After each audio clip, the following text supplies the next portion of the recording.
Sir, క్రైస్తవుల దాడి, చర్చిల ఫిర్యాదులు, మతాల తగాదాల తీవ్రతరం.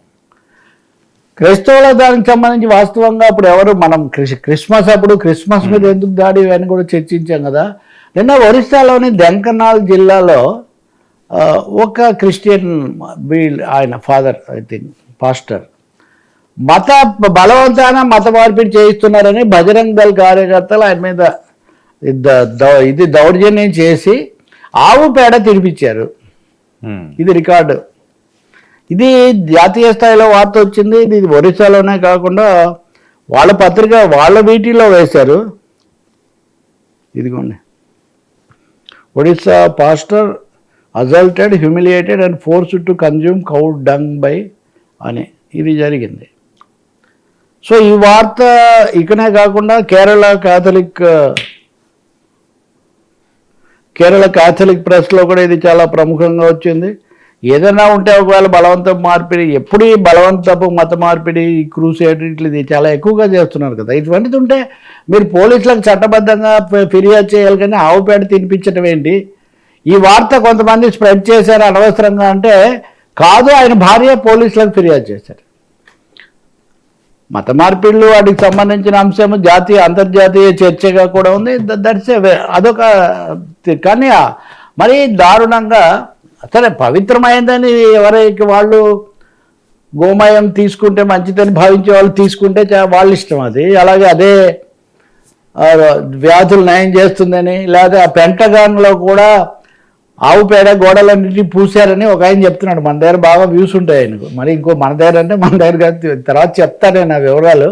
కానీ ఒక మనిషి చేత, ఒక మతాధికారి చేత ఇలా చేయించడం అన్నది ఇక్కడ చాలా ఇబ్బంది అయింది. దీని మీద క్రైస్తవులు ఎక్కువ సంఖ్యలో ఉండే కేరళ మీడియాలో కూడా దీని మీద తీవ్రమైన దుమారం వచ్చి ఉత్తర భారతదేశంలో ఈ విధమైన ఘటనలు పెరుగుతున్నాయి, రక్షణ లేకుండా పోతుంది అనే ఒక విమర్శ వస్తుంది. మరి దీని మీద కేంద్రాలు, రాష్ట్ర ప్రభుత్వాలు సరే ఈ సమస్య ఎంతో కొంత ఆంధ్రప్రదేశ్లో కూడా ఉంది. ఉదాహరణకు అది క్రైస్తవ రాజ్యంగా మారిందని గతంలో బండి సంజయ్ లాంటి వాళ్ళు కేంద్ర మంత్రిగా ఉన్నారు. ఇప్పుడు ఆయన చెప్పున్నారు కదా.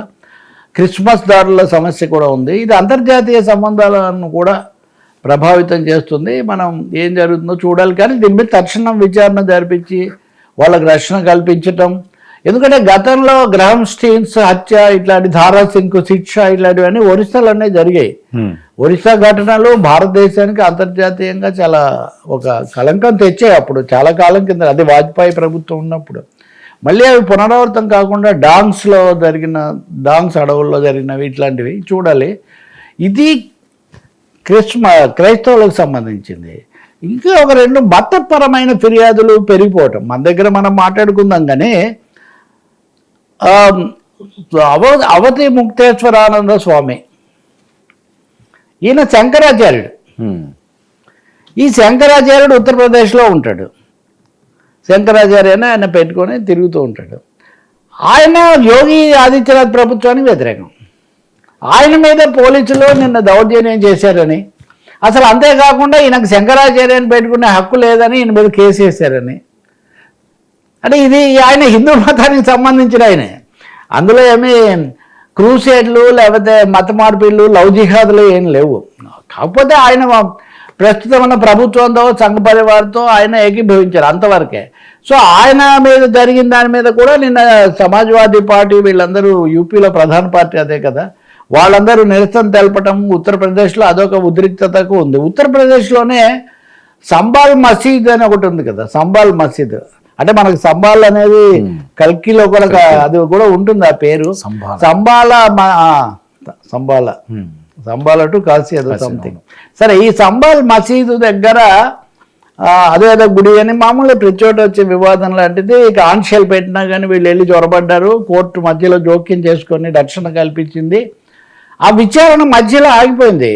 ఇప్పుడు హఠాత్తుగా ఆ న్యాయవాది జస్టిస్ దిలీప్ అని ఆయన్ను బదిలీ చేశారు.